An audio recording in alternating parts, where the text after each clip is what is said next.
Fala galera, tudo bom com vocês? Hoje nós vamos continuar falando das ações possessórias e hoje nós vamos trabalhar ações possessórias atípicas.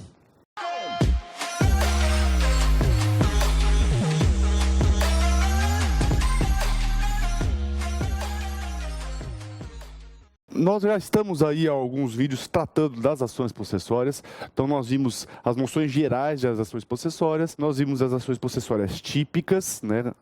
Interdito proibitório, manutenção de posse e reintegração de posse. E agora, pessoal, nós vamos trabalhar algumas ações que a doutrina chama de ações possessórias atípicas. Por quê? Na verdade, pessoal, nós temos que as ações possessórias típicas, elas defendem diretamente a posse, ou seja, só servem para defender a posse, não se aplicam em nenhuma outra situação. Já as ações possessórias atípicas, não, pessoal. Elas são assim chamadas porque, além delas defenderem também a posse, elas também vão defender a propriedade. Então, elas não servem apenas para a posse, sim para outras situações, dentre elas a propriedade. E, basicamente, pessoal, a doutrina destaca 4 ações atípicas: embargo de terceiro, nunciação de obra nova, dano infecto e imissão na posse. Vamos começar, pessoal, pela primeira delas, que é os embargos de terceiro, pessoal. Os embargos de terceiro estão previstos lá no artigo 674 do CPC. O que esse artigo vai falar, pessoal?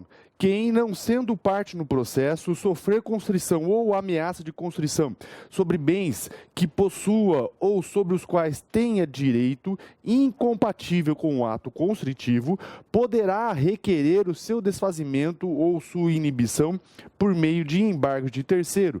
Isso, pessoal, é a noção legal do embargo de terceiro. E dentro dessa noção legal, então, pessoal, nós vamos ter o que é o embargo de terceiro. Simples. O que vai acontecer, pessoal? Por vezes, você não é parte de um processo e aí, então, um bem que você possui sofre um ato de constrição, ou seja, é, por exemplo, objeto de uma penhora numa execução.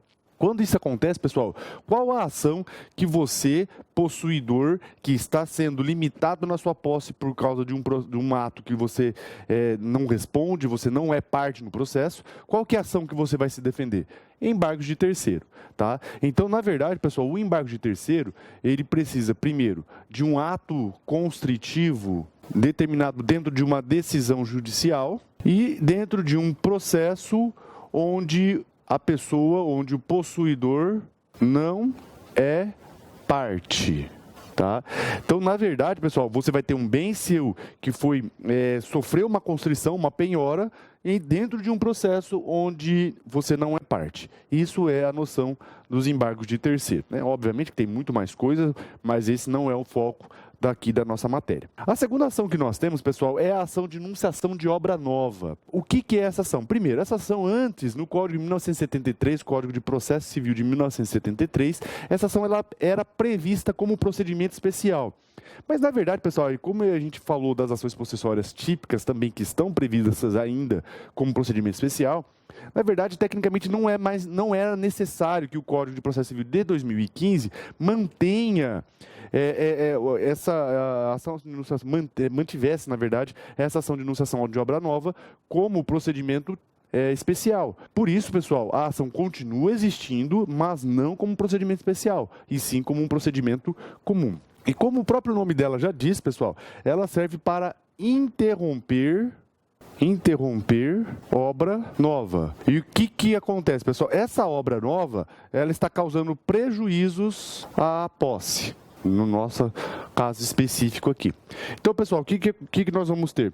Nós vamos ter uma situação daquela onde, por exemplo, o seu vizinho está construindo de maneira irregular, e essa construção irregular está prejudicando a sua posse. Qual é a ação que você vai entrar para proteger a sua posse? Ação de enunciação de obra nova. Então, dentro dessa ação, você vai pedir para o juiz interromper a obra porque ela está causando prejuízos à sua posse. Então, essa é a ação de enunciação de obra nova. Outra ação que nós temos, pessoal, a ação de dano infecto. É uma ação que, pelo direito material, ela está prevista lá no artigo 937 do Código Civil.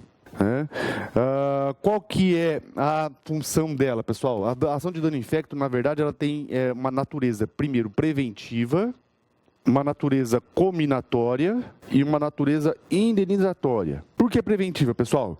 Na verdade, a ação de dano infecto, ela tem por objetivo o seguinte, pessoal, prevenir um dano. Então, o que acontece? O vizinho está lá construindo, está tudo regular, mas a maneira pela qual ele está construindo pode causar um dano à sua posse. Então, qual é a ação que você vai se proteger? Ação de dano infecto. Nessa ação, pessoal, então, o que vai acontecer? Primeiro, vai avisar o vizinho para ele tomar cuidado, natureza preventiva, vai falar para ele que se ele fizer alguma coisa, vai ter consequências, natureza combinatória, e se acontecer alguma coisa, vai ter a reparação desse dano. Então, se você olhar lá no artigo 937, você vai ver o possuidor ou proprietário de um edifício ou construção responde pelos danos que resultarem de sua ruína ou se provier de falta de reparo, cuja necessidade fosse manifesta, né? Então, se você olhar lá no artigo 937, você vai ver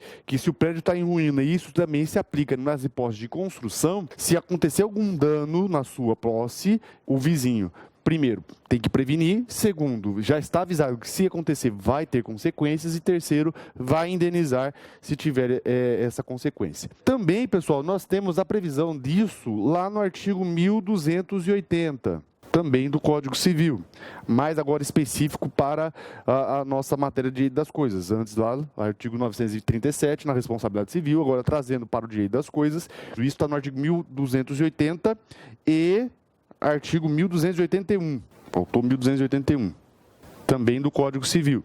Então, veja, pessoal, tanto o artigo 1280 quanto o artigo 1281, nós temos essas duas situações. O artigo 1280, o possuidor tem direito de exigir do dono do prédio vizinho a demolição ou a reparação desse quando ameace ruína, bem como lhe preste caução contra dano iminente.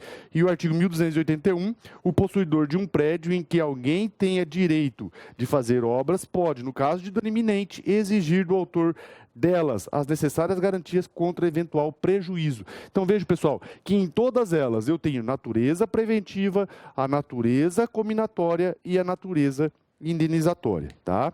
Essa é a ação de dano infecto. Qual que é a diferença, pessoal, da ação de dano infecto para a ação de enunciação de obra nova? Diferença é, na ação de enunciação de obra nova, pessoal, o seu vizinho não tem o direito de construir. O seu vizinho não tem o direito de construir e ele está construindo.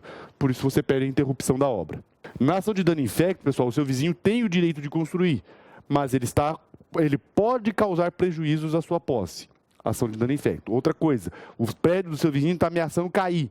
Ação de dano infecto. Ok? Então, essa é a diferença entre elas. E, por fim, pessoal, a ação de imissão na posse também não é uma ação que está prevista como procedimento especial, mas ela existe, né? Não, tanto como ação, e aqui é um detalhe, pessoal, ela pode existir tanto como uma ação independente, como um pedido numa outra ação, numa ação própria, numa ação vinculada, dependente. Então, um pedido alternativo, um pedido cumulativo. Então, aqui, pessoal, dentro dessa ação aqui, ou seja ela como forma independente ou como pedido, qual que é a ideia da emissão na posse, pessoal? A ideia é a seguinte: aqui você nunca teve a posse. E essa, na verdade, pessoal, é a diferença entre reintegração de posse e emissão na posse. A reintegração na posse, pessoal, você perdeu uma posse que você tinha. A emissão na posse, você não tinha a posse e você vai entrar nela agora, né? Então, por exemplo, pessoal, você comprou uma posse e o seu vendedor não cumpriu o contrato e ele não te entregou a posse. Qual é a ação, qual vai ser o pedido que você tem que fazer? Emissão na posse. Tá? Você não vai pedir a reintegração na posse. Por quê? Porque você nunca teve a posse desse bem. Bom, pessoal, então essas são as ações possessórias atípicas, né, dentro do conjunto de ações possessórias. E com isso, então, nós encerramos também o tema ações possessórias. Nós vamos dar sequência aí nos efeitos da posse com outros temas. Espero que tenha aí esclarecido algumas dúvidas. Se ainda permaneceram dúvidas, pessoal, pode postar aí no nosso canal ou mandar pelo Instagram ou pelo Facebook, né? Se você gostou desse vídeo, deixa aí o seu like, compartilhe com seus amigos, ok, pessoal? Então, até o nosso próximo vídeo.